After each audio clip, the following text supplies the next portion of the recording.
ഒപ്പനയും വട്ടപ്പാട്ടും രണ്ടും തമ്മിൽ സാമ്യതകളും വ്യത്യാസങ്ങളും ഏറെയാണ്. ഒരു കാലത്ത് മുസ്ലിം കല്യാണ വീടുകളിലെ അവിഭാജ്യ ഘടകമായിരുന്നു ഈ രണ്ട് കലാരൂപങ്ങളും.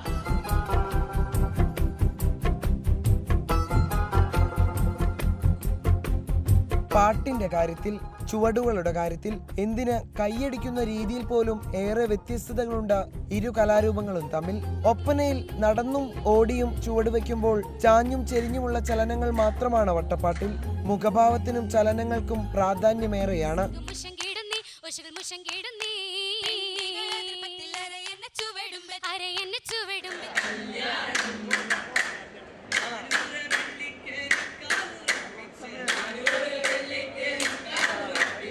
വിരുദ്ധമേറെയുള്ള പാട്ടുകളാണ് വട്ടപ്പാട്ടിന്റെ മറ്റൊരു പ്രത്യേകത. ഒരു കാലത്ത് മുസ്ലിം കല്യാണ വീടുകളിലെ അവിഭാജ്യ ഘടകമായിരുന്ന ഇരു കലാരൂപങ്ങളും ഇന്ന് കലോത്സവ വേദികളിൽ മാത്രമായി ചുരുങ്ങിയെന്ന പ്രത്യേകതയുമുണ്ട്.